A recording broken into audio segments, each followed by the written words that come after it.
Donc, je suis Jean-Luc Chaussavoine, je suis le président de l'IUT Grand Ouest Normandie, qui regroupe les IUT de Caen, Cherbourg et Alençon. Et j'ai le plaisir d'être en charge de l'animation de cet atelier dédié à l'énergie. Pour échanger sur ce thème, nous recevons aujourd'hui des invités prestigieux. Il nous fallait quand même des invités de haut niveau après la qualité de la table ronde que nous venons de suivre. Donc, des invités prestigieux que j'ai le plaisir de vous présenter. Alors, tout d'abord, Ghislain Echasseriot.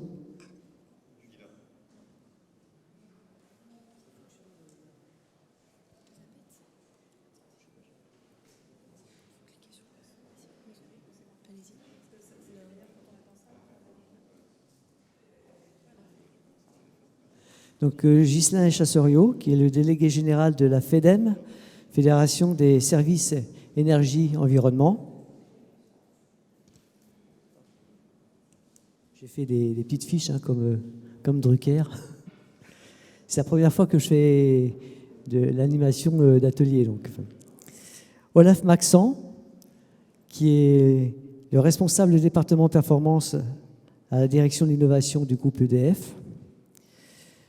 Vous assurez la professionnalisation des innovateurs du groupe EDF, la valorisation de la performance des innovations dans les métiers du groupe, et vous êtes en charge d'un projet de transformation du groupe par les moins de 35 ans. Elisabeth Terrail, vous êtes la présidente de l'Université des métiers du nucléaire. Vous contribuez au renforcement des compétences de la filière du nucléaire et vous accompagnez les démarches compétences qui structurent le contrat stratégique de filière nucléaire et notamment la création de l'Université des métiers du nucléaire. Clément Levasseur, vous êtes le représentant de l'OPCO 2I et vous êtes responsable de la coordination des branches à la direction études et prospectives. Alors, notre atelier va se dérouler en 4 temps. Tout d'abord, les grands enjeux du secteur énergétique par Olaf Maxent. Ensuite, les métiers de l'énergie renouvelable par Ghislain Echasseriot. Les métiers du nucléaire par Elisabeth Terrail. Et le point de vue des travaux de branche et des observatoires et de l'OPCO par Clément Levasseur. Je passe donc la parole à Olaf Maxent, qui va nous faire le point sur les grands enjeux du secteur énergétique. Merci. Et je vais vous passer la zapette. Voilà, je vais essayer de jongler entre les deux, comme on n'a pas de retour, et, où je suis un peu éloigné voilà, du PC. Alors, hop, voilà. Ça avance. Ouais, pas pratique. Bon, je commence un peu par un slide qui pose le changement d'état d'esprit dans lequel la filière va devoir se positionner. Alors c'est un slide un peu catastrophique, mais c'est une autre façon d'aborder le changement climatique pour mes petits collègues qui ne le voient pas. C'est quelques températures annoncées à horizon 2100. Alors c'est une autre façon de parler de l'évolution des 3 degrés. Et c'est le point de vue région par région des températures extrêmes. 54 degrés sur Paris, par exemple, à horizon 2100. Ce sont des prévisions. Mais ce qui fait qu'on va devoir bien sûr se positionner dans un nouveau paradigme, on va dire à la fois entre traditions dans lequel on est dans ce secteur, parlant de dizaines et de dizaines d'années, avec des technologies qui sont déjà robustes, et puis l'impérieuse nécessité, comme certains le disent, de se réinventer aussi, de repenser le secteur et d'utiliser notamment les clés de l'innovation pour pouvoir trouver les adaptations nécessaires, à la fois sociologiques, technologiques ou autres, à ce grand défi qu'est le changement climatique, et souvent symbolisé par la nécessité d'aller vers une neutralité carbone à horizon 2050, avant, après. Ça dépendra des défis qu'on se fixe collectivement pour pouvoir s'adapter et adapter à la fois nos savoir-faire, nos compétences et nos comportements pour répondre à ce défi qui nous attend collectivement. Et je trouve qu'en cela, on a quand même un certain nombre de points communs dans la manière d'aborder la tradition, l'ancrage dans lequel nous sommes collectivement. On reviendra sur, par exemple, l'exemple du nucléaire qui a des dizaines d'années, mais qui a la nécessité de se réinventer. L'arrivée de nouvelles technologies, de nouveaux secteurs qui viennent compléter la panoplie que nous avons actuellement. Du coup, chez nous, il y a un ancrage fort dans l'évolution du secteur. C'est ce qu'on appelle entre nous le discours de Belfort qui a été réalisé il y a maintenant quelques mois par le président Macron, avec, vous l'avez peut-être suivi, mais je préférais le rappeler, 2 enjeux clés. La nécessité de moins consommer, alors qu'on était quand même dans une logique de surconsommation. On commence à parler chez nous de sobriété. Sobriété énergétique, mais pas seulement, sobriété au sens large. C'était un mot qui était plutôt tabou, peut-être très politique il y a quelques années, qui devient en tout cas dans nos entreprises une clé de comportement, une clé sur les évolutions des entreprises. Et vous avez peut-être vu une tribune récente là, de 3 dirigeants, ça doit faire une dizaine de jours maintenant, une quinzaine de jours, Total Énergie, pour citer nos concurrents, Vinci et EDF, qui ont pris la parole ensemble, en parlant non pas seulement de sobriété, mais de sobriété d'urgence. Voilà. Ils ont posé le mot de sobriété d'urgence, donc un concept qui était pour nous jusqu'à présent quelque chose de très éloigné, peut-être pour certains farfelus. La sobriété pourrait devenir dans les années qui viennent une clé collective de nos comportements, de nos industries, mais aussi de nos actes et de nos actions sur tous les jours. Donc là encore, nécessité de se réinventer complètement. Pour ça, les technologies, elles ne peuvent pas être absentes, mais ça ne peut pas être les seules clés. Ça va être la complexité. Donc les technologies, elles vont être développées par mes collègues juste après. Bien sûr, sur le nucléaire. Et puis, voilà, je me permets de rappeler, si nécessaire, donc il y a 6 nouvelles tranches nucléaires, on appelle ça des EPR dans notre jargon, qui vont être construites dans les années qui viennent, probablement 8 en complément, donc on parle des 6 plus 8 dans le secteur, et puis se réinventer aussi, puisqu'on est en train de réfléchir à la mise en place de petits réacteurs modulaires sur le secteur de l'énergie et de l'évolution de certains secteurs. Alors on viendra sûrement sur le secteur de la construction, qui doit se réinventer elle aussi, de la maintenance, de la déconstruction, c'est un point qu'on n'abordait pas il y a quelques dizaines d'années et qui est devenu clé aujourd'hui, et de la gestion des déchets, bien entendu, au sens très large associé à ça. Et puis le développement massif sont les termes du président Macron sur les énergies renouvelables. L'engagement pour la France essentiellement, mais on sait au-delà de la France du déploiement massif. Et un nouvel entrant, alors il est souvent associé au même niveau que l'électricité ou les énergies, qui est l'hydrogène. Mais petite parenthèse, l'hydrogène, c'est un vecteur d'énergie, c'est un support à l'énergie, c'est pas une source de présentation. Pardon, je suis revenu au départ. Ouais.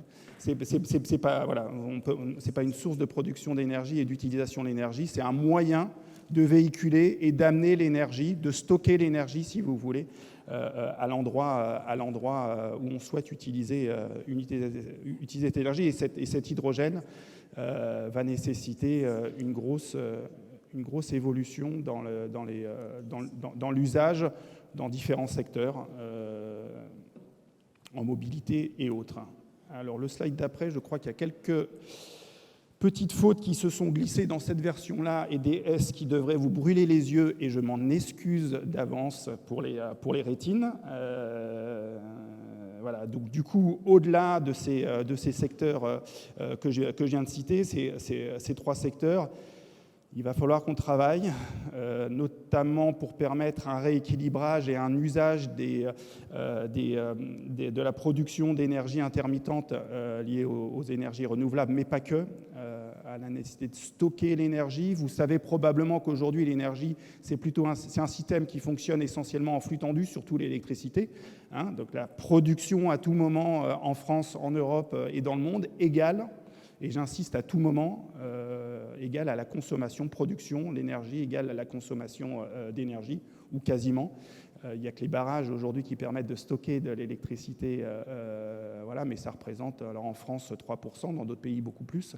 Mais le game changer, entre guillemets, et qui va être une nécessité, est l'arrivée de stockage sous différentes formes, des volants d'inertie, du gaz compressé dans certains endroits, voilà, du stockage bien sûr sur des batteries, et puis l'hydrogène peut être considéré comme une forme de stockage aussi d'une certaine façon. Donc comment le stockage et les recherches sur le stockage vont permettre de faire évoluer le système énergétique, mais notamment électrique en France.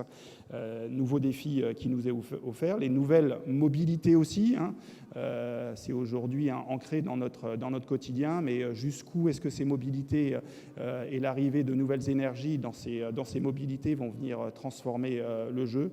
Il y a d'énormes chantiers qui sont lancés aujourd'hui. On pourrait avoir des autoroutes électriques demain. C'est en tout cas certains essais qui sont menés à travers le monde. Je crois que c'est Colas qui a testé des routes photovoltaïques qui sont en capacité de produire de l'électricité intrinsèquement par des panneaux photovoltaïques microscopiques, on va dire à l'échelle des pavés, pour faire référence au Tour de France d'aujourd'hui, les fameux pavés photovoltaïques. Je crois que pour l'instant, c'est pas très concluant parce qu'on en est sur des dispositifs de recherche et développement, mais on peut imaginer que demain, nos routes soient elles-mêmes des sources de production d'énergie pour alimenter la mobilité en temps réel et aller au-delà du stockage sur les batteries pour ces mobilités. Des réseaux intelligents, on a déjà commencé. Vous avez tous entendu parler du Linky, qui est une des clés côté client du réseau intelligent, mais là aussi, les réseaux vont devoir s'adapter pour aller, pour coïncider avec cet équilibre nécessaire entre production d'énergie, nouvelle production d'énergie parfois intermittente, consommation qui elle-même va varier, qui va se déplacer possiblement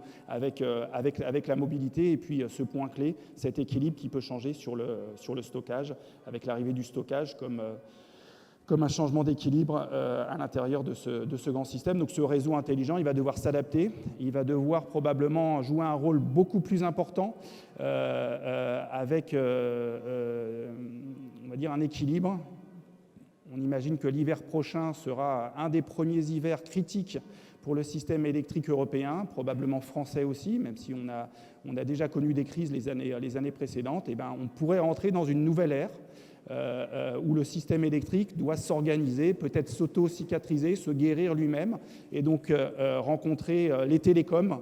Voilà, le système électrique intelligent, c'est la rencontre du système électrique, du réseau électrique classique avec les télécoms, et donc de réunir des compétences qui évoluent et qui savent s'adapter pour rendre le réseau lui-même intelligent. Et puis on peut même aller jusqu'à imaginer, alors qu'on est plutôt dans une logique au niveau mondial de systèmes électriques très macro, de se réinventer dans des systèmes électriques qui sont proposés sous forme de microgrids. Ça existe aujourd'hui dans certains pays, en Afrique notamment, mais pas que. On commence à en parler aux États-Unis. Et finalement, des mini-systèmes autonomes à l'échelle de la ville, à l'échelle du quartier, à l'échelle d'île, par exemple, et qui devra lui aussi intégrer toutes ces composantes, télécom, électricité, d'autres énergies et d'autres complémentarités pour s'adapter en permanence sur ces dispositifs. Voilà pour ce premier tour d'horizon. J'ai compris qu'on passait la main. Bien, merci Monsieur Maxent. Donc, je vous propose maintenant de passer au point numéro 2, avec les métiers de l'énergie renouvelable, avec Ghislain et Chasseriau. Voilà, merci. C'est pas Ghislain, c'est Guilain, en fait. Guilain. Parce que GH, ça fait gueux, en fait. Comme spaghetti, comme ghetto, voilà. Alors moi, je vais intervenir comme délégué général de la FEDEN. C'est une fédération professionnelle donc, qui réunit des métiers dans le domaine de l'énergie et de l'environnement. Et puis j'ai une autre casquette qui pourra vous intéresser aussi, puisque je suis président d'un CFA en Ile-de-France qui s'appelle l'AFANEM. c'est 150 apprentis par an, dans le domaine de l'exploitation, de la maintenance et des ventes de solutions d'efficacité énergétique et d'énergie renouvelable. Voilà, alors la FEDEN, juste en quelques mots, c'est 500 entreprises et c'est 60 000 collaborateurs, avec des entreprises qui interviennent à 2 niveaux. Le premier niveau, il est totalement d'actualité. Donc vous imaginez le niveau de sollicitation qu'on peut avoir en ce moment, puisque le premier niveau, c'est évident, mais ça va mieux en le disant, c'est l'efficacité énergétique, les économies d'énergie, la performance énergétique du bâtiment. Et on peut rajouter, bien évidemment, de la sobriété à travers une action ou du conseil sur tout ce qui est comportemental, en fait. Le deuxième sujet, c'est les énergies renouvelables thermiques. Alors, je ne vais pas vous parler d'énergie renouvelable électrique parce que ce n'est pas notre sujet. Enfin, en tous les cas, ce n'est pas le sujet des entreprises de la FEDEN. Je laisserai peut-être EDF ou mes voisins s'exprimer là-dessus. Nous, on est sur les sujets de la chaleur, qui est trop souvent oublié. En fait, très souvent, quand on parle d'énergie en France, on parle d'électricité nucléaire versus photovoltaïque ou éolien, pour bien alimenter le débat. Et on oublie juste que l'électricité, c'est 25% des consommations, alors que la chaleur, le chauffage, l'eau chaude sanitaire et la chaleur industrielle, c'est 43% des consommations d'énergie finale en France. Et c'est là qu'est le sujet, parce que c'est 80% carboné. Donc il y a bien évidemment du chauffage électrique, mais tout le reste, c'est aujourd'hui, et on va le voir bien au prochain hiver, c'est du gaz, du fioul, et puis des énergies renouvelables autres, énergies renouvelables thermiques, géothermie, valorisation énergétique des déchets, bois énergie ou biomasse, solaire thermique, donc la chaleur faite à partir du soleil, qui est différent du photovoltaïque, et la récupération de chaleur fatale sur des process industriels. Voilà, ça c'est des énormes gisements qui sont des gisements dont on dispose partout en France, qui sont des gisements locaux et qu'on peut valoriser localement à travers notamment des réseaux de chaleur ou des réseaux de froid, puisque le froid est également un sujet aujourd'hui. Les bâtiments, la demande des bâtiments aujourd'hui, la progression est plus forte sur le froid que sur le chaud, et c'est normal compte tenu de ce qu'on appelle le changement climatique.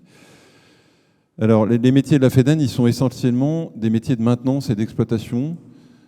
Très souvent, c'est pareil, on est focalisé sur les bâtiments neufs, alors que l'essentiel, c'est quand même du bâtiment existant, et c'est là que sont tous les enjeux, parce qu'il faut pouvoir, dans ces bâtiments existants, faire des économies d'énergie, faire de l'efficacité énergétique, améliorer la performance du bâtiment. Alors, il y a bien évidemment tout ce qui est constructif, et puis il y a tout ce qu'on peut faire à travers les systèmes qui sont à l'intérieur, les systèmes énergétiques, en les exploitant, en les pilotant, en les optimisant, en les régulant, parfois à distance, en les entretenant, en les rénovant évidemment, en les renouvelant aussi. Et c'est tout le métier des entreprises de la FEDEN. Et ensuite, une fois qu'on a fait toutes ces économies, une fois qu'on a fait le maximum sur ce périmètre, les consommations qui restent, il faut essayer de les verdir, de les décarboner au maximum à travers des énergies renouvelables, quelles qu'elles soient. Et là, le bouquet peut être extrêmement varié et les solutions peuvent être très complémentaires. Donc nos métiers, c'est des métiers d'entretien, de maintenance. Donc on est 60 000 aujourd'hui. On pense que d'ici 10 ans, on sera 110 000, 120 000. Donc pour tripler l'efficacité, les économies d'énergie, pour tripler le développement de la chaleur renouvelable ou des énergies renouvelables thermiques, on a besoin de doubler la main-d'œuvre qui va être le levier de croissance numéro 1 des entreprises aujourd'hui, et c'est quasiment le levier numéro 1 de la transition énergétique. Il y a bien évidemment tous les sujets d'innovation, il y a bien évidemment tout un tas de facteurs externes, et puis il y a la main-d'œuvre, et c'est moi ce dont j'avais envie de vous parler ce matin, c'est que sans cette main-d'œuvre, on n'y arrivera pas, et il en faut à tout niveau. Alors si je peux vous donner un peu de visibilité sur comment ça se décompose à l'intérieur de ces métiers de la maintenance, 65-70% des métiers, c'est des techniciens. Techniciens de maintenance, techniciens d'exploitation, électrotechniciens, électromécaniciens, automaticiens. Alors du coup, vous devez remarquer qu'il y a quand même un socle là-dedans, c'est que ce métier de technicien, il faut à un moment avoir des fondamentaux en électricité. Tous les équipements qu'on entretient, ils fonctionnent tous avec de l'électricité. Et contrairement à ce qu'on pourrait attendre, quand on parle de chauffage, souvent on peut raisonner plomberie. Et en fait, non. Nous, la compétence qu'on recherche, c'est d'abord des bons fondamentaux ou d'un minimum de fondamentaux en matière d'électricité. Donc ensuite, on a les métiers autres qui peuvent être... alors voilà, je vous donne un peu des métiers qui sont vraiment en tension chez nous. Donc le métier de technicien de maintenance, technicien d'exploitation, qui est quelque chose de complètement transversal. Clément pourra le confirmer au sein de l'OPCO de l'industrie. Tout le monde cherche des techniciens de maintenance et des techniciens d'exploitation. J'enfonce un peu une porte ouverte. Ensuite, bien évidemment, il y a des métiers de responsable d'exploitation, d'encadrement, d'équipe. Il y a des métiers nouveaux, type Energy Manager. Donc ça va être tout ce qui va être pilotage de la maintenance, de la performance du bâtiment, mais à distance, en répondant à des alertes, avec bien évidemment des objets connectés, du digital, du numérique et du pilotage à distance ou le déclenchement d'intervenants, de techniciens qui vont venir justement faire une action corrective. Et puis ensuite, on trouve bien évidemment des métiers de commerce. On a besoin de vendre toutes ces solutions-là. On a besoin de conseiller énormément les clients. Et puis ensuite, on a besoin d'ingénieurs. On manque cruellement d'ingénieurs. On a chez nous une vingtaine de bureaux d'études. Ils estiment qu'il nous faudra 10 000. Il y a 10 000 ingénieurs qui vont manquer sur le marché. C'est énorme. Ça veut dire qu'aujourd'hui, un industriel qui lance un cahier des charges, on n'a pas beaucoup d'ingénieurs pour l'aider à constituer son cahier des charges. Et c'est important parce que sinon, le cahier des charges il est de mauvaise qualité, donc on va avoir une mauvaise réponse. Et puis ensuite, une fois qu'on a reçu le cahier des charges, il faut pouvoir y répondre. Et là aussi, on a besoin d'ingénieurs études, ingénieurs projets. Voilà. Et donc tous ces métiers, vous le voyez, ils sont essentiels. Ils ne sont pas forcément visibles parce que les techniciens ils sont dans les chaufferies, qu'on n'a pas forcément envie de les voir, parce que si on les voit, c'est qu'on a froid, qu'on n'a pas d'eau chaude, donc il y a quelque chose qui ne va pas, donc on est très content quand on ne les voit pas, ce qui fait que pour attirer les jeunes vers nos métiers, c'est très très difficile. Alors j'enfonce là aussi une porte ouverte, puisque c'est valable dans bien d'autres secteurs d'activité. Donc on a une grosse partie de notre action au sein de la Fédé pour promouvoir l'attractivité des métiers, montrer que c'est des métiers essentiels, qu'on les trouve partout en France, qu'ils sont bien évidemment totalement ouverts à la mixité, qui sont durables, qui sont non délocalisables, qui sont qualifiés, qui a une relation client, qu'ils ont du sens, qu'ils ont de l'impact, que c'est plutôt bien rémunéré. Voilà, donc je m'adresse à vous qui êtes dans les IUT, dans finalement les partenaires de l'apprentissage. On a besoin que vous développiez des formations, que vous gardiez bien en vue le fait que l'exploitation et la maintenance des bâtiments, qu'ils soient neufs ou qu'ils soient existants, une fois qu'ils sont construits, une fois qu'ils sont là, il faut les entretenir, les maintenir, les exploiter dans des bonnes conditions pour garantir la performance énergétique dans la durée. Alors, juste, où je reviendrai peut-être après, vous nous redonnerez la parole. Je voulais juste faire je ferai un zoom sur l'évolution du DUT en BUT, et on pourra peut-être avoir un échange autour de ça, mais je m'arrête là pour l'instant. Voilà. Merci pour cette présentation. Alors, juste une petite précision, pour assurer la promotion de vos métiers auprès des étudiants, la meilleure solution, c'est de renforcer les liens avec les IUT. C'est-à-dire que les représentants de votre fédération peuvent très bien prendre des contacts sur l'ensemble du territoire avec l'ensemble des IUT pour faire en sorte à ce que vous puissiez faire la promotion déjà des métiers que vous recherchez, mais aussi aider à faire évoluer les formations par rapport aux nouveaux besoins. Je rebondis juste là-dessus, pardon, une minute. Mais en effet, je pousse moi mes entreprises à prendre contact, à aller à ouvrir d'abord leurs portes bien davantage, parce que les jeunes, on sait très bien qu'aujourd'hui ils nous choisissent. C'est pas les entreprises qui les choisissent. Je pense que ça sera de plus en plus eux qui vont nous choisir, qu'ils ont besoin de trouver du sens, mais je l'ai déjà dit, mais qu'on est quand même capable de mesurer l'impact que peut avoir un technicien sur la réduction des gaz à effet de serre, sur la décarbonation, sur l'efficacité énergétique. Ça, on peut lui donner de manière tout à fait chiffrée. Mais bien évidemment, nous, on a besoin on est très intéressés pour que les entreprises puissent intervenir, présenter les métiers, pas que aux jeunes, mais aussi aux enseignants, parce que parfois, c'est aussi ça l'élément qui peut bloquer. Qu'on a besoin de faire en sorte qu'il y ait davantage d'immersion, le BUT va évoluer. Bien évidemment, il faudra, avant la 3e année, qui sera vraiment celle de l'apprentissage, favoriser l'immersion des jeunes à travers des stages. Et parfois même, c'est une difficulté, c'est pour les mineurs, mais c'est moins le cas pour les étudiants qui sont en IUT. Donc voilà, j'accueille bien évidemment ce que vous venez de dire et on est tout à fait ouvert à développer ces relations-là. Voilà, je m'arrête là, merci. Bien, donc maintenant, je vais passer la parole à Madame Terrail, qui va nous présenter les métiers du nucléaire.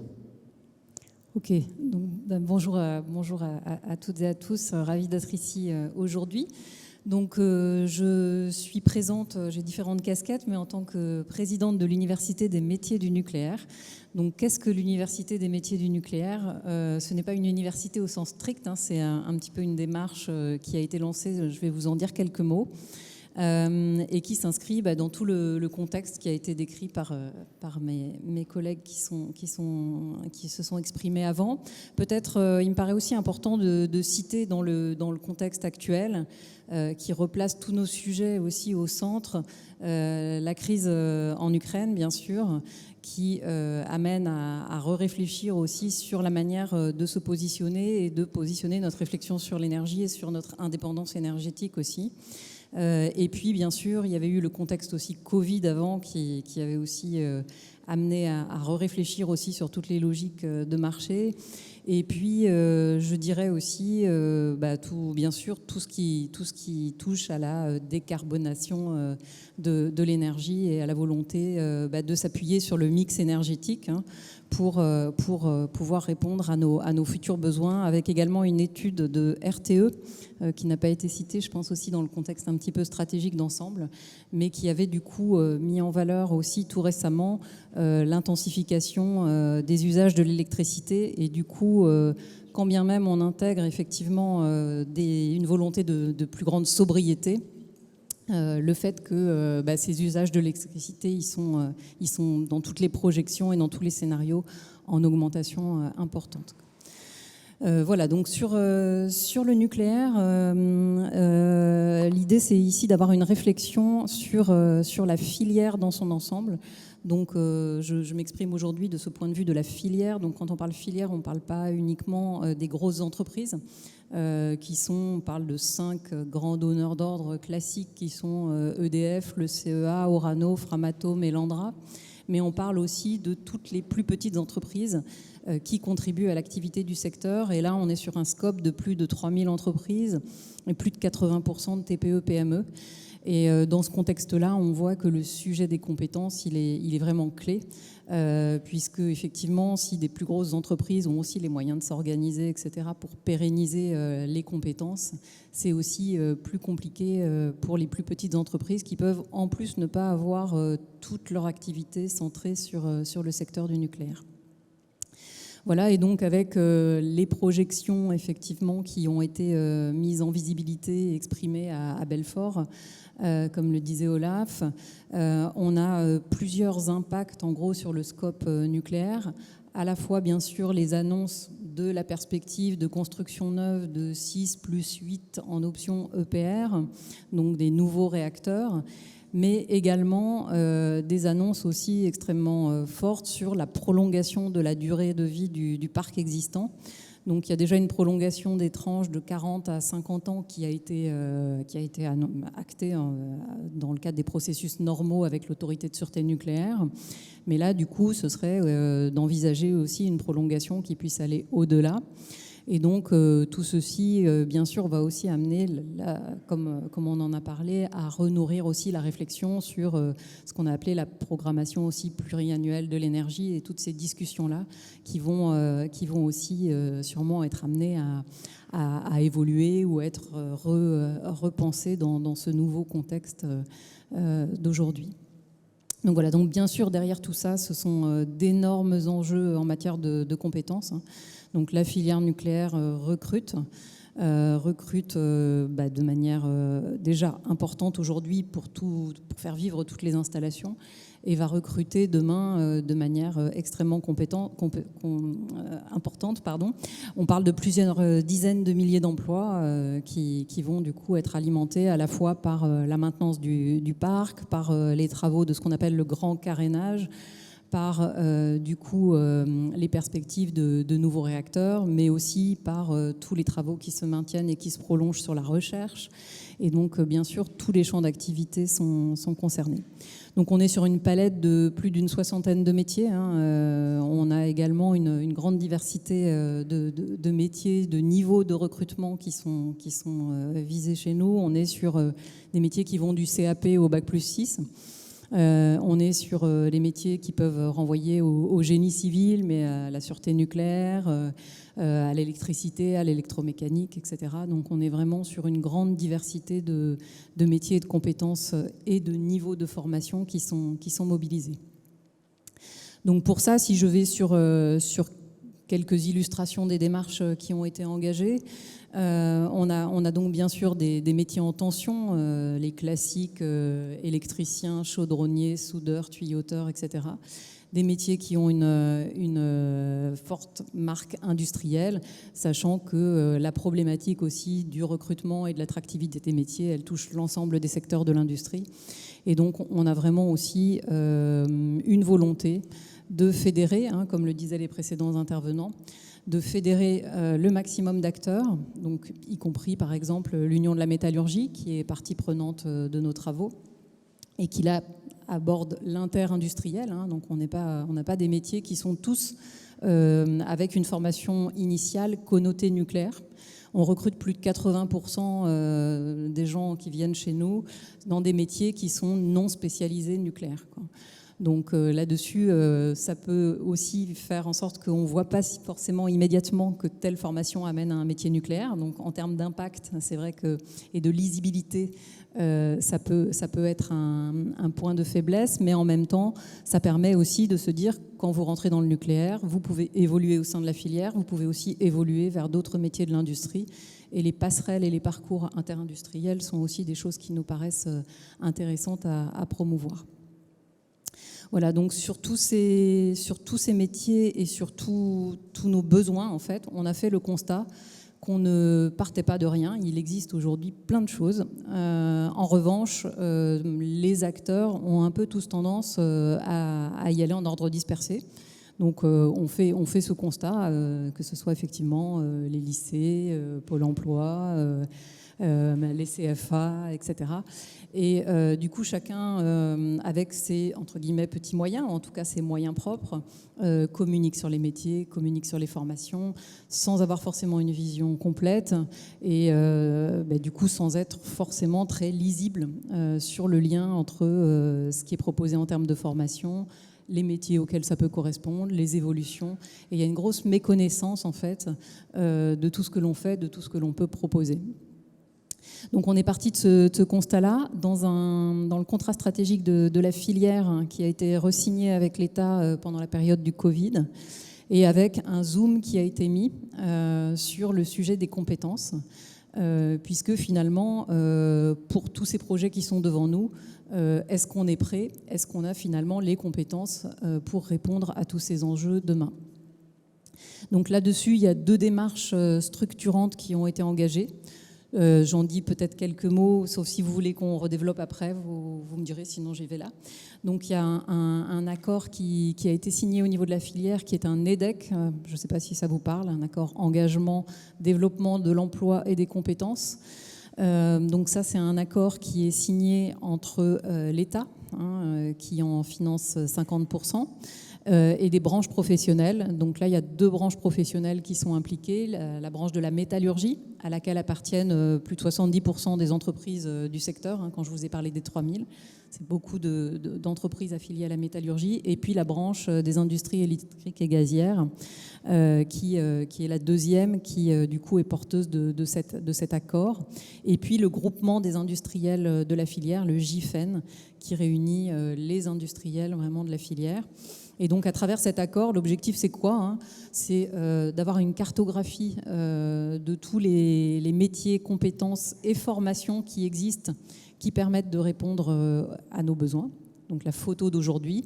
Et puis, donc là, il y a un premier livrable qui est en train du coup de sortir. Et puis, on a un deuxième livrable qui sera extrêmement aussi important, qui devrait donc être produit au deuxième semestre sur une projection à 10 ans des besoins et avec une lecture qui sera aussi régionale pour nous permettre d'agir au plus près des besoins, puisqu'on a un petit peu cette spécificité aussi dans le secteur de pouvoir offrir des emplois et d'avoir des besoins finalement partout sur le territoire, hein, puisque on a des installations qui sont maillées à peu près partout. Donc voilà sur cette démarche EDEC. Donc ça, ce serait une donnée d'entrée importante, et pour nous et pour travailler avec vous aussi, pour se dire finalement quels sont nos besoins prioritaires et finalement qu'est-ce qu'on a besoin de développer comme formation ou comme dispositif pour nous aider à monter en puissance. Et puis, deuxième démarche structurante qui figure dans le contrat de filière, la création de cette université des métiers du nucléaire. Donc là, l'objectif, c'est de se dire finalement, on est tous un petit peu en ordre dispersé, mais on fait des choses. Donc allons-y davantage ensemble. Et il y a eu la volonté dans cette démarche de fédérer à la fois les industriels, mais pas seulement, également le monde académique, le monde de la formation et les acteurs de l'emploi. L'idée étant de se dire, on a des besoins, comment on forme pour mieux répondre à ces besoins et pour nous permettre de recruter les profils et les compétences dont on a besoin. Et donc l'objectif, c'est à la fois de fédérer les acteurs de différents univers, on va dire, qui se parlent souvent les uns avec les autres, mais pas tous ensemble. Hein. Vraiment, je renouvelle ce constat en me promenant beaucoup dans les régions en ce moment. Et puis le deuxième axe, c'est de développer une dynamique nationale-locale, puisque c'est pas de Paris à 10 dans un bureau qu'on va définir quels sont les besoins et mettre en œuvre tous les dispositifs. Mais l'idée, c'est vraiment de travailler en faisant rentrer dans notre gouvernance des régions. Alors quand je parle des acteurs régionaux, qui soient fédérateurs de ces trois dimensions, industriel, monde académique, monde de l'emploi. Et donc là-dessus, on est en train de construire cette gouvernance. Hein. La création, elle date d'il y a juste 1 an, pour embarquer ces acteurs fédérateurs à la maille des régions. Donc on a déjà un membre actif qui nous a rejoint et qui est sur la région Provence-Alpes-Côte d'Azur, le campus des industries du futur, qui a développé un consortium nucléaire. Et donc ce format des campus, quand il est ciblé sur le sujet de l'énergie ou qu'il a des axes autour de l'énergie, c'est un véhicule qui est intéressant et qui intègre bien pour nous sur les territoires les dimensions qui nous intéressent. Il y a par exemple du France Industrie dedans, il y a l'UIMM, il y a des entreprises plus petites comme la SNEF, etc. Il y a aussi tout le monde académique qui est présent, hein, bien sûr, dans les campus. Et puis, il y a Pôle emploi qui est associé à la gouvernance. Il y a aussi des universités, des lycées. Donc, ce qui est aussi intéressant, c'est que ça réunit aussi à la maille du territoire à la fois tous les lycées, mais aussi les universités, les écoles. Donc, de manière assez large, ça réunit l'ensemble des acteurs qui nous intéressent. Donc, l'idée, c'est déjà d'être dans la gouvernance pour partager ensemble sur les orientations et les décliner en proximité. Et également d'avoir des plans d'action communs qui nous permettent d'avancer, quoi. Voilà, donc je pourrais peut-être y revenir, je ne sais pas comment s'organise la prise de parole, mais pour vous illustrer les premières réalisations de tous ces travaux, dans un deuxième temps peut-être. Oui, très bien. Merci beaucoup pour cette présentation. On mesure bien tous les enjeux de l'évolution du secteur et tous les besoins qui vont se révéler, et ceci très rapidement. Donc maintenant, je passe la parole à Clément Levasseur pour qu'il nous fasse un point sur... Oui, vous pouvez prendre un point sur un point de vue des travaux de branche, des observatoires et de l'OPCO. Bonjour à tout le monde. OPCO 2I, c'est l'opérateur de compétences des branches industrielles. Donc nous avons dans notre périmètre en fait 32 branches industrielles différentes. J'ai mis un focus aujourd'hui puisque le sujet était centré sur 2 branches que l'on accompagne qui sont des branches de production d'énergie, donc la branche des IEG, des industries électriques et gazières, et la branche des services d'efficacité énergétique. Mais globalement, voilà, vous avez là l'image en fait des 32 branches que l'on a qui ont un caractère industriel, qui ont des réalités différentes. Effectivement, on ne peut pas forcément travailler sur des problématiques communes dans la branche du textile, dans la branche de la métallurgie ou dans la branche de la plasturgie, de la chimie. L'idée quand même, au sein quand l'État a créé les opérateurs de compétences, c'est de leur donner la mission d'accompagner les branches professionnelles sur des thématiques d'observation, d'études, de promotion des métiers et de certification. Et puis, si on va jusqu'au bout, si on déroule le fil, de les accompagner aussi à la mise en œuvre de politiques liées à l'alternance. Donc effectivement, sur ces sujets-là, j'y reviendrai peut-être par la suite, mais aujourd'hui dans l'industrie, ce qu'on constate, et d'ailleurs on l'a eu dans les échanges de mes prédécesseurs, c'est la promotion, l'attractivité des métiers au niveau de l'industrie qui pose le plus de contraintes, c'est-à-dire comment est-ce qu'on communique auprès des jeunes. Alors on parle des jeunes, parce que c'est le sujet aussi qui est le vôtre. On parle aussi des moins jeunes, des demandeurs d'emploi aussi, comment est-ce qu'on peut finalement mieux communiquer sur les métiers. Et en fait, on a un cycle, c'est-à-dire que la promotion des métiers, elle va devoir forcément s'accompagner d'études, de mise en place, d'observations pour savoir quels sont les métiers effectivement que les entreprises demandent, quels sont les métiers sur lesquels elles ont le plus de mal à recruter, comment est-ce qu'on peut justement pallier ces difficultés et comment est-ce qu'on peut dialoguer avec les professionnels de l'enseignement, les professionnels de l'insertion, les donneurs d'ordre aussi sur les territoires. Et on a aussi comme objectif, alors un opérateur de compétences, c'est un outil technique, c'est-à-dire qu'on est, si vous voulez, l'opérateur des branches professionnelles, donc typiquement des organisations patronales comme la FEDEN qui est représentée aujourd'hui, les organisations syndicales également, mettre en place des outils justement pour les aider à travailler sur ces sujets. Vous avez des branches qui sont de taille très importante, je vais parler de la métallurgie par exemple, qui n'ont pas les mêmes besoins d'accompagnement que des branches plus confidentielles, on va dire, en termes de taille. Mais l'idée, c'est effectivement que toutes ces branches qui ont ces problématiques-là puissent à un moment donné avoir un appui technique. Je voulais vous parler ce matin et vous donner un exemple très concret, quelque chose aussi que vous allez pouvoir retrouver. C'est la production de tous ces travaux qui sont menés par les branches professionnelles en termes d'études, d'observation, d'outils de promotion des métiers. Comment est-ce qu'on leur donne de la visibilité ? Puisque effectivement, chaque branche professionnelle va avoir sa spécificité. On peut avoir des problématiques communes, mais l'idée, c'est de donner de la visibilité à l'ensemble du grand public, on va dire, de tous ces travaux. Il y a un outil qui a été créé par OPCO2I avec les partenaires sociaux, c'est l'Observatoire Compétences Industrie, dont la mission est d'accompagner donc les branches sur la mise en place de ces travaux, mais effectivement aussi de donner de la visibilité sur ces travaux. Donc vous pouvez retrouver sur je ne sais pas si ça s'affiche bien, mais voilà, oui, sur le site avec l'adresse, effectivement, l'exhaustivité de tous les travaux qui sont menés par secteur industriel. Alors les travaux qui sont liés à des études, par exemple, sur les besoins de recrutement des entreprises, des études qui sont liées à des travaux, je vais y revenir, mais par exemple sur l'impact de la transition écologique sur les besoins des entreprises. Donc toute cette matière-là, aujourd'hui, elle est mise à disposition vraiment librement, j'ai envie de dire, sur cet espace. On fait aussi des communications régulières via les réseaux sociaux sur les travaux qui peuvent être menés et mis en place. En plus concret, je voulais vous parler aujourd'hui de deux études qui ont été menées. Alors une qui a un caractère interindustriel et une qui est plus spécifique, qui nous a été commandée entre guillemets par la branche des services d'efficacité énergétique. Donc on a une première étude à caractère industriel qui a été menée l'année dernière sur l'impact de la transition écologique sur les entreprises, sur leurs activités et in fine sur les compétences et les métiers.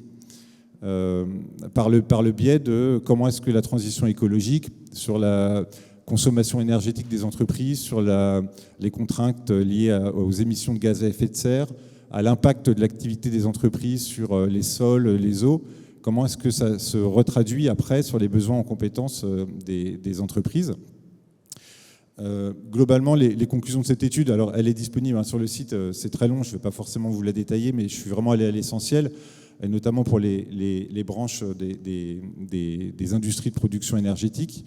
On a des métiers qui sont touchés, particulièrement donc 2 types de métiers, les métiers qui sont liés à l'installation, les métiers de la maintenance, c'est ce que vous venez de préciser, donc ça confirme effectivement aussi. Alors des fois on enfonce des portes ouvertes, mais le fait de les afficher aussi permet de mieux communiquer sur ces évidences.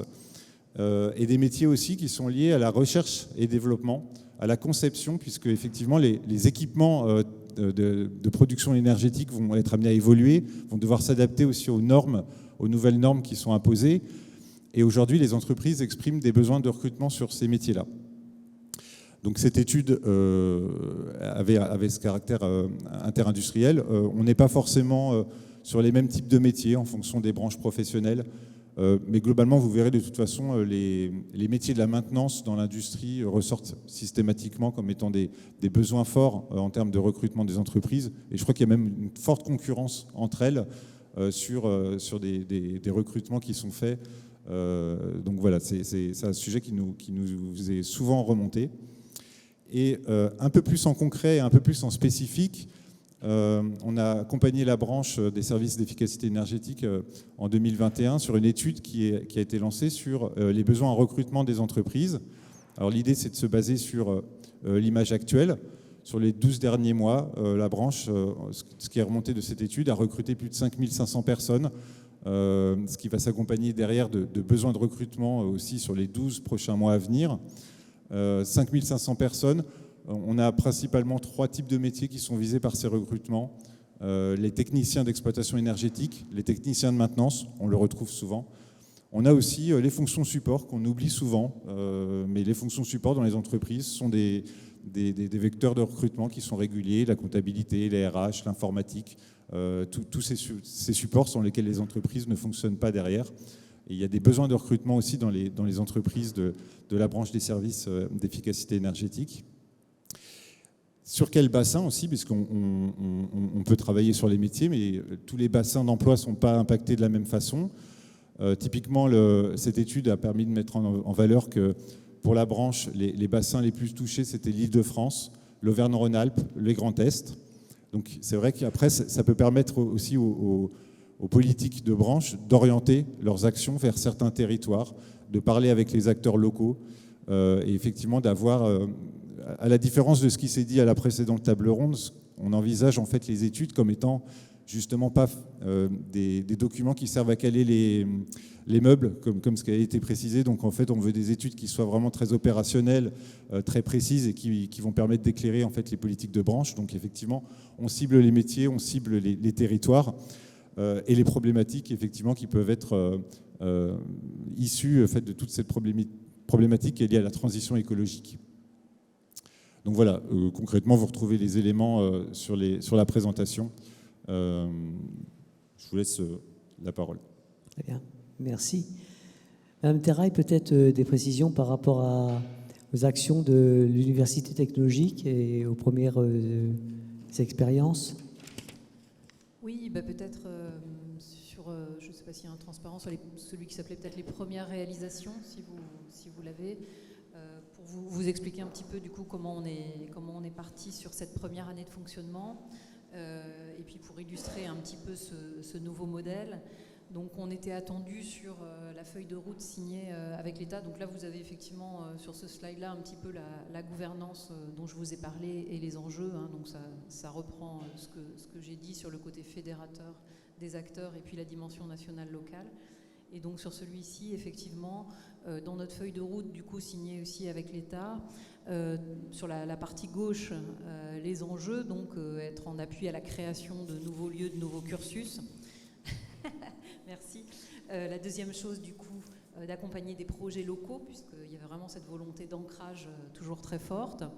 Et puis de donner de la visibilité sur tout ce qu'on faisait auprès du grand public, puisqu'encore une fois, on a fait le constat, non pas qu'on partait de rien, mais qu'on n'était pas suffisamment lisible et donc pas suffisamment impactant en fait vers les différents publics, et notamment pas vraiment de discours très structuré vers le grand public et pas forcément le mot nucléaire dans ce qu'on disait, puisque c'est pas forcément quelque chose qui était toujours assumé, on va dire, tourné grand public.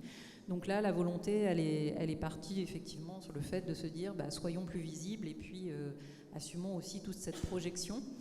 On est aussi dans une dynamique où on a réannoncé politiquement aussi une perspective. Et ça, c'est vrai qu'on en sent d'ores et déjà les retours aujourd'hui, à la fois dans les classes qui se remplissent.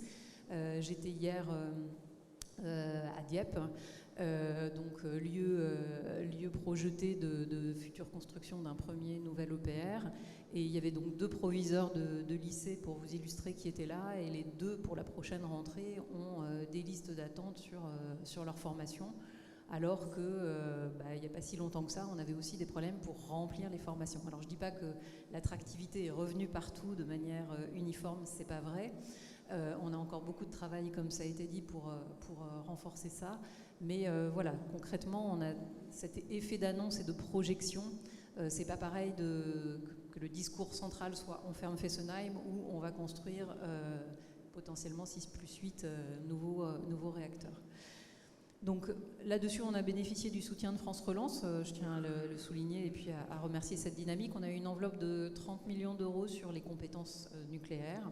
Et donc ça s'est traduit par des dossiers qui ont été instruits dans le cadre d'un appel à projet sur le renforcement des compétences nucléaires qui a été dédié. Donc l'Université des métiers du nucléaire, donc une équipe projet que j'ai montée à cette occasion-là, a instruit tous les dossiers, puisque BPI avait dit finalement, avant de pouvoir évaluer la solidité financière des dossiers, on a besoin de savoir du côté du métier et de la filière si les dossiers qui sont présentés sont des dossiers qui nous intéressent. Donc là-dessus, il y a eu tout ce travail-là, et tout l'enjeu, c'était d'avoir des dossiers partenariaux, justement, entre industriels, monde académique et monde de l'emploi.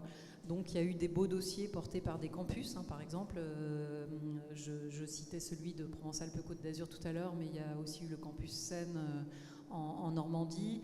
Il y a également eu des projets comme ça à la maille régionale avec pas mal de partenaires dans le Grand Est, en Île-de-France, dans les Hauts-de-France.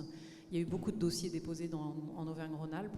Et donc on a 32 lauréats qui sont aujourd'hui engagés sur soit des choses très concrètes comme de la rénovation de chantiers écoles, puisqu'on travaille beaucoup sur des environnements reconstitués justement pour bien rapprocher les formations théoriques et puis l'apprentissage aussi le plus proche des situations de travail. Il y a eu des dossiers sur des développements de nouveaux cursus, des créations de titres d'ingénieurs, etc.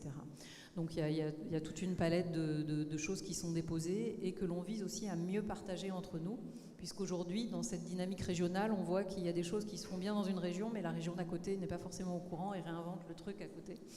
Donc on a aussi cette volonté de se dire partageons mieux et bénéficions des bonnes pratiques. Donc voilà surtout ce dossier d'appel à projet. Si vous êtes intéressé pour en savoir plus, je reste à votre disposition pour échanger sur tout ça. Deuxième dispositif très concret, des bourses d'études. Donc on a expérimenté un nouveau dispositif qu'on a un peu monté de toutes pièces, là aussi avec 2 ministères, donc côté industrie qui était en impulsion et puis bien sûr côté éducation nationale. Donc on est parti sur un partenariat là aussi avec une couverture régionale la plus répartie possible. Donc on est parti en expé avec 10 régions, 10 lycées chacun dans une région. Et donc 50 bourses. On est en train de monter en puissance pour la rentrée prochaine avec 26 lycées et 200 bourses. Et on continue encore l'année prochaine là-dessus. Ce sont des bourses qui doivent, pour nous, générer de l'attractivité, pour inciter les jeunes à rejoindre des formations qui permettent de créer nos métiers en tension. Donc c'est ça l'esprit, et avec un parrainage entreprise de chaque boursier pour bien faire cette liaison aussi et créer ce lien avec les entreprises du secteur. On a développé un portail web des métiers et des formations ciblé sur le grand public, donc qui s'appelle monavenirdanslenucléaire.fr. On est en train là-dessus de développer un volet emploi. On a aujourd'hui 20 métiers, les formations qui permettent d'y accéder. On est en train de monter le nombre des métiers, puisque je vous ai dit qu'on était plutôt autour de 60. Et on est en train de développer un volet emploi avec Pôle emploi, qui est un de nos membres fondateurs, et qui permettrait par exemple de dire, voilà, je suis intéressé par la Normandie, par le métier de soudeur, qu'est-ce qu'il y a comme endroit où je peux aller me former, et puis où est-ce que je peux trouver du boulot.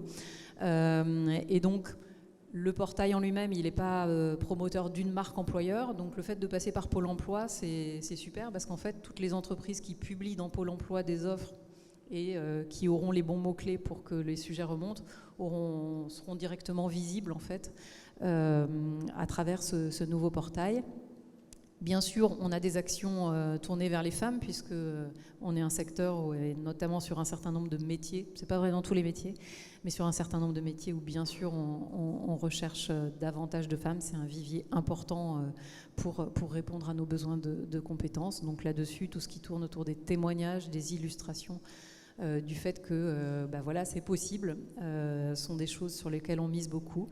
Et puis, encore une fois, on est sur cette année vraiment en train de travailler sur l'ancrage, comment on embarque ces boîtes intégratrices de nos enjeux industriels, monde académique, monde de l'emploi, à la maille de chaque région. Donc on a des premiers campus. On a aussi, j'étais lundi en Auvergne-Rhône-Alpes, des endroits où ce sont des associations qui réunissent tous ces acteurs, quand il n'y a pas forcément le campus idoine qui permet de répondre, qui se crée. Donc en Auvergne-Rhône-Alpes, ils sont partis là-dessus. Dans les Hauts-de-France, c'est vraisemblablement aussi comme ça que ça va partir.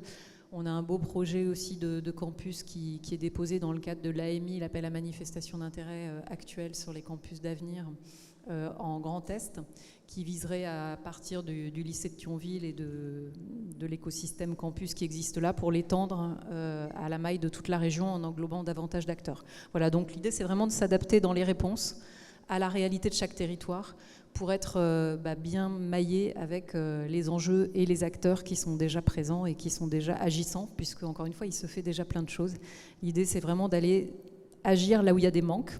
C'est pareil pour les formations sur lesquelles on est intéressé de travailler avec vous.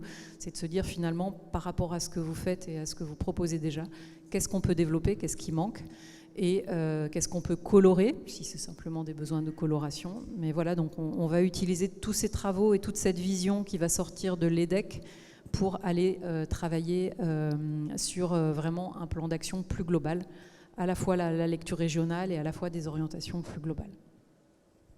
J'étais un peu longue, désolée. Merci. Non, c'est très intéressant. J'ai une question pour vous. Est-ce que vous avez déjà établi des relations avec les IUT pour travailler sur ce sujet de développement des formations ? Alors je dirais qu'il y a deux angles d'approche et de prise de contact pour l'instant.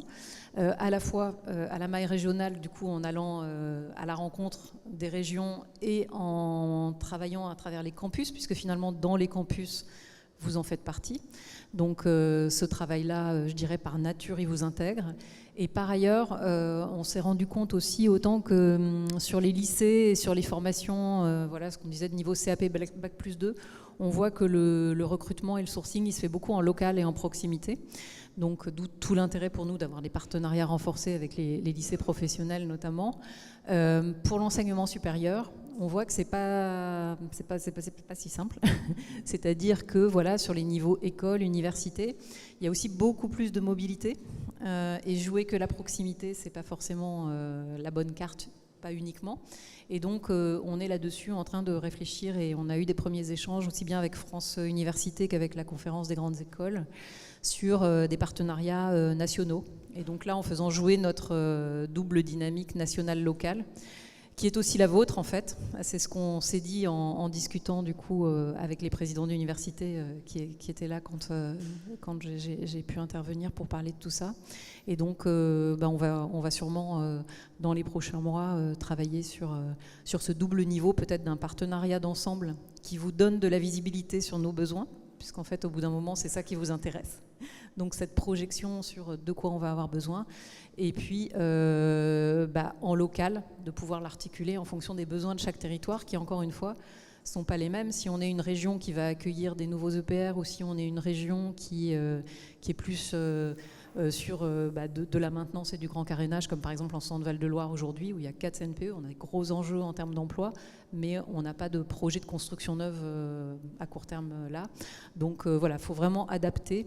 Et donc ce double niveau nous intéresse et on va revenir par ces deux biais-là, par le biais d'un partenariat global et par le biais d'aller vous rencontrer en région. Je ne sais pas pourquoi, mais je pensais à l'IUT Grand Ouest Normandie. Donc, Monsieur Chasseriau, vous vouliez intervenir tout à l'heure sur le passage de DUT en bachelor universitaire de technologie. Voilà. Votre vision de cette évolution. En effet, juste avant un éclairage sur ce qui pourrait impacter nos métiers, il y a bien évidemment le numérique. Et on a fait également une étude là-dessus sur l'évolution que ça peut avoir dans la gestion d'une équipe de techniciens, par exemple. Et ça a forcément un impact sur également la formation, parce qu'il y a tout un tas d'outils de réalité virtuelle, de e-learning qui vont se développer, et c'est aussi un élément d'attractivité. La deuxième chose, c'est que par exemple, en termes d'évolution, la pompe à chaleur va aussi changer énormément de choses. Juste pour vous donner une idée, avant il y avait 500 techniciens pour une chaudière gaz, maintenant c'est 400 techniciens pour une pompe à chaleur. Parce que entretenir une pompe à chaleur, c'est 50% de plus de temps et c'est 100% de temps de plus pour installer la pompe à chaleur. Voilà, donc il y a aussi cet aspect-là. Il y a tout ce qui est multi-énergie, le fait qu'on va avoir des mix énergétiques qui vont être composés de différentes solutions électriques, thermiques, avec de l'autoconsommation. Enfin voilà. Donc ça, il faut que vous l'intégriez également dans les plateaux techniques, c'est hyper important. Moi, à la FANEM, je vais rougir en le disant, mais on vient d'avoir notre première pompe à chaleur. On n'avait encore que des chaudières gaz, donc c'est hyper important d'avoir des plateaux bien à jour et puis avoir également des outils numériques pour former les jeunes. Oui, juste sur l'évolution du DUT en BUT, j'avoue que nos entreprises sont un peu savent pas trop comment appréhender ce changement.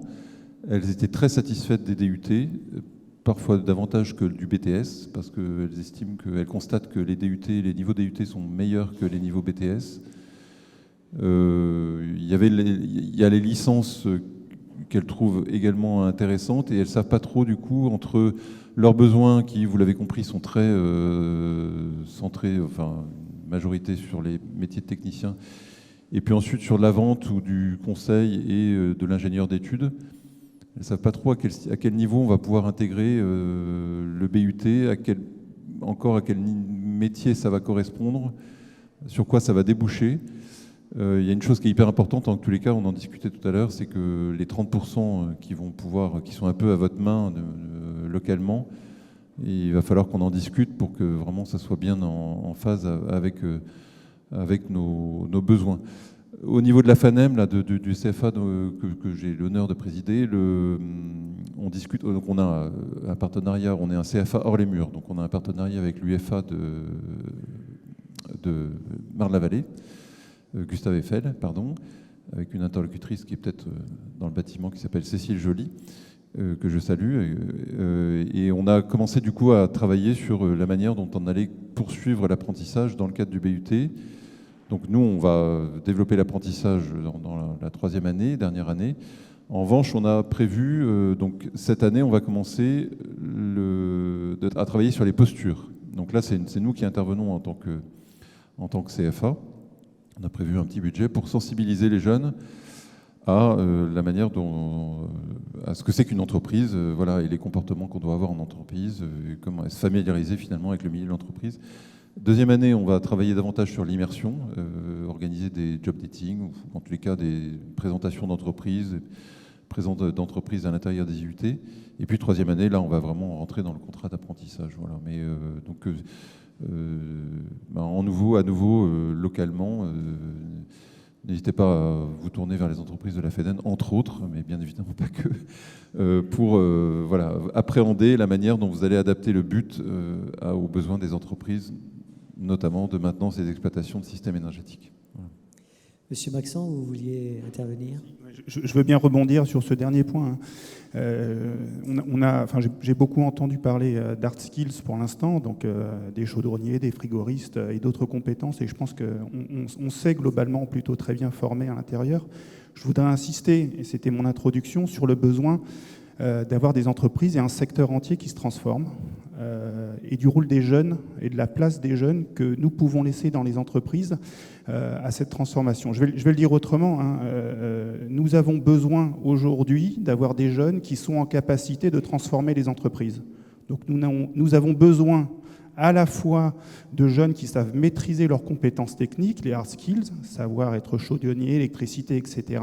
Et nous avons besoin aussi de jeunes qui sont en capacité de devenir challenger les industries, l'organisation des entreprises, le management qui est réalisé et de l'ensemble des innovations. C'est mon sujet, vous l'avez compris, qui sont issus de l'ensemble des métiers du groupe. Alors à ce titre, moi j'ai la chance de piloter un projet un peu singulier, en tout cas EDF, mais je crois aussi dans le monde de l'industrie, puisque le COMEX du groupe EDF missionne 30 jeunes que j'ai l'honneur de recruter à l'intérieur du groupe. Ils ont moins de 35 ans tous. Ils sont sélectionnés de manière anonyme.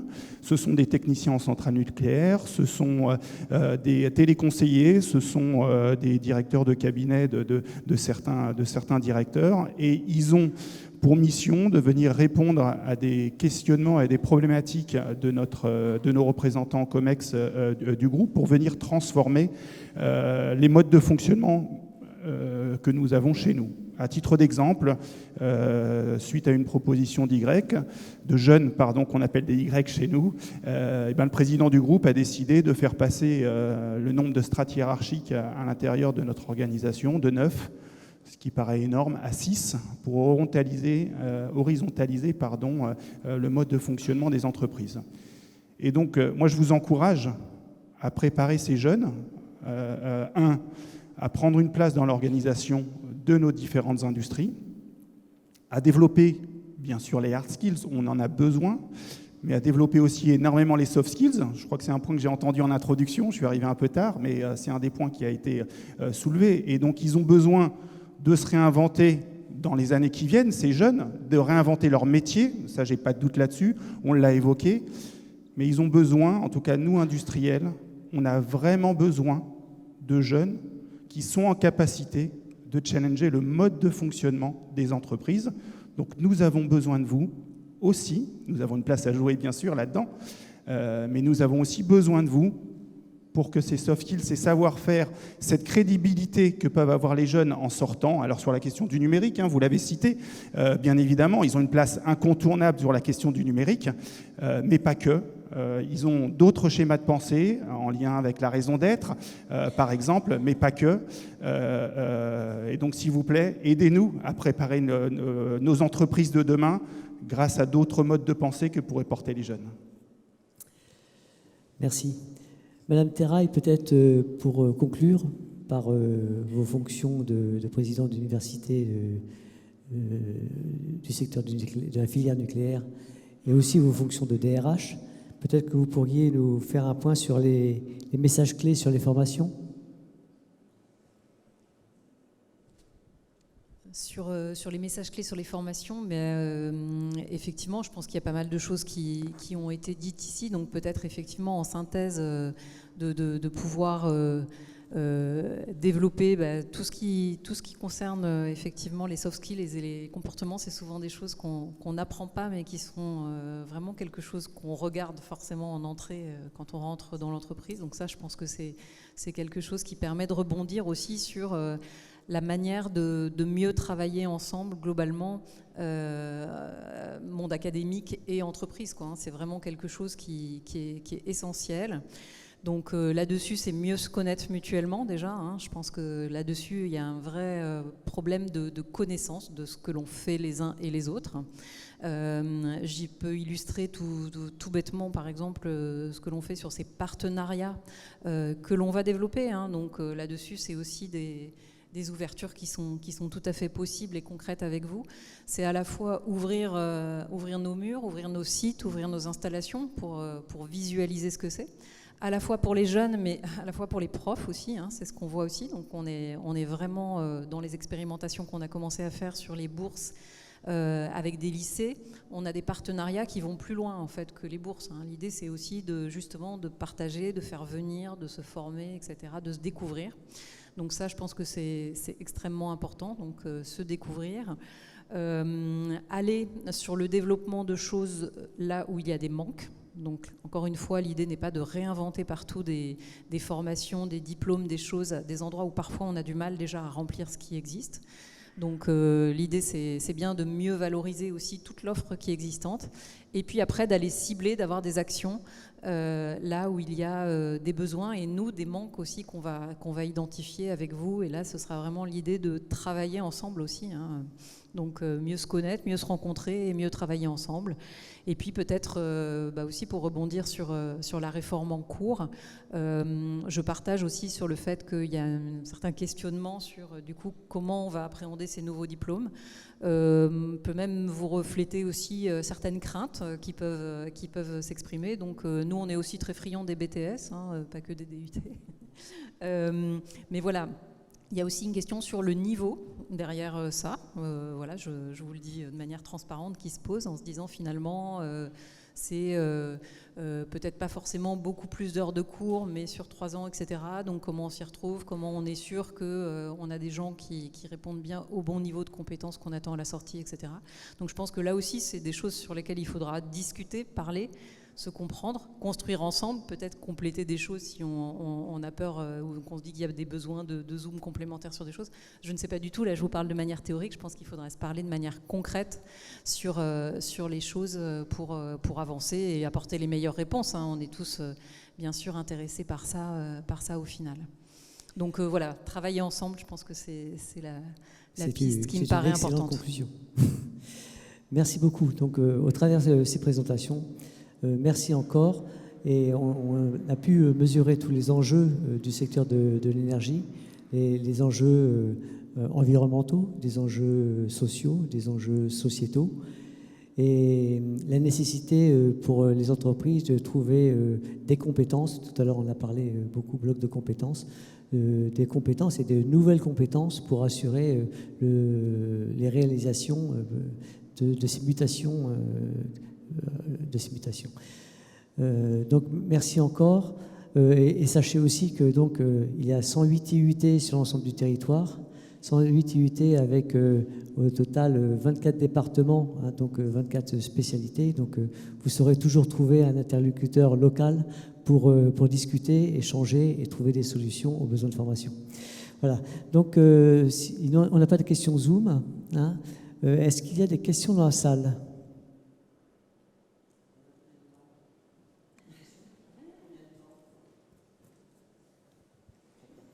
Allez, on va dire 10 minutes maximum. Hein ? 5 minutes, on dit. Merci beaucoup, vous m'entendez ? Alors je me présente, je suis secrétaire national de la CPN, ça va être long, Génie civil construction durable, une spécialité, Hygiène, sécurité, environnement, deuxième spécialité, et celle pour laquelle je suis là aujourd'hui, métier de la transition et d'efficacité énergétique. Donc j'ai piloté pendant 3 ans la réforme qui a permis de restructurer ce qui s'appelait avant le DUT-GTE. Donc j'ai travaillé au sein d'une commission nationale et tous les mots que vous employez, pompe à chaleur, solaire thermique, solaire photovoltaïque, ISO 50001, chaleur fatale, hydrogène, sont aujourd'hui dans le programme. En fait, l'ambition c'était de se dire on profite du but et on booste ce but pour qu'enfin il soit en phase avec la transition énergétique. Donc vous disposez d'une boîte à outils, elle est pleine, à vous de vous en servir. Maintenant, dans cette commission, j'ai travaillé avec Génie civil et construction durable. J'ai été impressionné, ils avaient face à eux une seule fédération professionnelle, la FFB, un interlocuteur unique. Moi, j'ai pris mon téléphone, j'ai eu la FEDEN, j'ai eu des grandes entreprises comme EDF, Engie, j'ai eu le SNEFCA, j'ai eu le CINOV, j'ai eu. En fait, c'est l'armée mexicaine. C'est-à-dire qu'en fait, il y a une pléthore d'intervenants, d'organismes, et vous le disiez, madame. On voit bien qu'il n'y a pas de politique nationale, il n'y a pas d'objectif, il n'y a pas de vision. Il y a un nombre incalculable d'observateurs, chacun prêchant pour sa paroisse, et chacun nous disant « c'est formidable, moi j'ai besoin d'eux ». Voilà. Donc on a enquêté auprès d'une centaine d'entreprises, on a fini par construire ce nouveau but, MT2E, avec 4 parcours. Un monsieur sur tout ce qui va concerner le dimensionnement, la conception, les bureaux d'études. Parcours 1. Deuxième parcours, tous les métiers de l'installation. Troisième parcours, tous les métiers du management de l'énergie. Et enfin, 4e parcours, tous les métiers de l'exploitation des systèmes. Tout ça existe aujourd'hui. Alors pour trouver des interlocuteurs, il fallait faire tourner le téléphone. Mais le constat aujourd'hui, c'est lequel? Mon téléphone, il sonne tous les jours. Des entreprises qui me disent, mais où sont vos étudiants? Où sont les personnes que l'on souhaite recruter? La filière MT2E, c'est 18 départements en France. C'est un gros lycée, c'est-à-dire 1000 personnes par an, 1100 personnes que nous acceptons dans nos 18 départements. Un taux de réussite, on n'est pas méchant, 80-90%, il en reste 900. Sur les 900, 70% poursuivent en master en école d'ingénieur.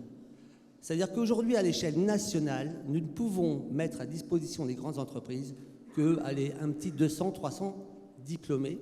C'est la situation actuelle. Peut-être que le but corrigera un peu ça, mais je n'en sais rien. Est-ce que ça, face aux enjeux de la transition énergétique, voilà, ça me semble dérisoire. Ensuite, allons voir les BTS. Les BTS, il y a le fameux FED, fluide énergie domotique. Tous les indicateurs que je récupère, c'est que cette filière se porte mal également. Ensuite, on va plus loin, on va dans les lycées. La filière qui est censée alimenter le supérieur, c'est STI 2D, EE comme énergie environnement. C'est le déclin. Donc les entreprises qui m'appellent pour chercher du pain dans ma boulangerie, je leur dis que je n'ai pas de blé, donc je ne fabrique pas de pain. Voilà. Alors avant de se projeter sur demain, quelle est la situation aujourd'hui et n'est-elle pas critique? Comment pourriez-vous demain recruter des techniciens qui n'existent pas? Voilà.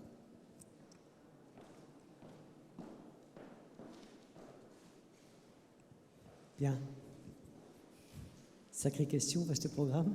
Merci. J'adhère totalement à la manière dont vous avez dépeint la situation.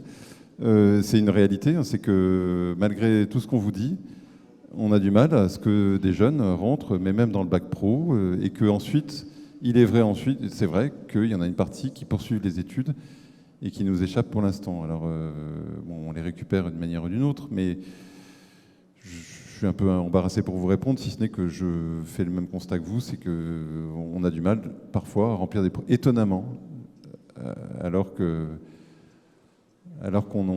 manque de bras et qu'il y a plein de choses à faire, étonnamment, on a du mal à alimenter les promos. Oui. Je ne sais pas quoi tellement vous dire davantage.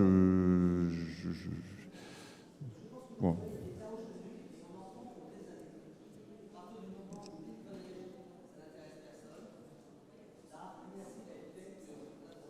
Voilà, donc on sème, on ressème, mais on a encore du mal à récolter. Ouais. Vous avez raison, juste peut-être pour compléter, mais ce n'était pas tout à fait plus sur le scope de monsieur. On a vraiment vu ce que vous dites, de se dire c'est dès le collège qu'il faut qu'on aille commencer à agir et à travailler, quoi. Donc on est en train de s'organiser, filière nucléaire, d'essayer déjà de se mettre tous ensemble et de pouvoir partir malgré tout de la cartographie. Vous avez dit le truc c'est pas dans 10 ans, c'est maintenant. Donc tout ce travail de cartographie, là il a été un peu long avec l'OPCO2I aussi qui était impliqué aux côtés de la filière, mais il était essentiel. Se dire c'est quoi les besoins. Et après ça peut être aussi un rebond pour aller se dire, et réagir à un niveau peut-être parfois plus national, parfois plus local sur... Voilà, on a besoin de plus de classes là-dessus, on a besoin de plus de choses là-dessus. Par exemple, toujours pareil, Normandie, si jamais il y a ce chantier qui démarre à Panly, on voit que sur tous les métiers du BTP, on va avoir des besoins non négligeables et on va avoir besoin peut-être d'ouvrir des classes, d'aller lobbyer aussi pour aller faire un peu bouger le système. Donc on est d'accord sur le fait qu'il y a une dynamique à construire ensemble. Merci. Une dernière question. J'avais cru voir un... Là, se lever, oui. Oui, merci. Stéphane Loïc, je suis le délégué général de l'Assemblée des directeurs d'IUT. Je voulais, dans le contexte de la remarque ici, peut-être, et aussi des remarques qui ont consisté à dire qu'on ne savait pas trop ce que c'était que le BUT. Eh bien, voilà, dg@iut.fr. Très simple. On trouvera au sein du Conseil les personnes qui seront capables de vous positionner, non seulement le diplôme, mais effectivement effectuer une différenciation peut-être avec les BTS, je crois que ça vous intéresse, avec les poursuites en école d'ingénieur. C'est vrai qu'il semblerait qu'on rajoute une année, mais c'est bien plus que ça, c'est bien différent. Et notamment, c'est peut-être un pari, mais une présentation et une préparation aux métiers du futur, ceux qu'on ne connaît pas très bien. Voilà, c'était juste une offre de service. Très bien. Eh bien, écoutez, merci beaucoup à vous d'avoir fait cette présentation de qualité. Merci beaucoup. Merci à vous aussi d'avoir participé à ces débats. Et puis, bien, bon vent. Bon vent pour la formation. Merci.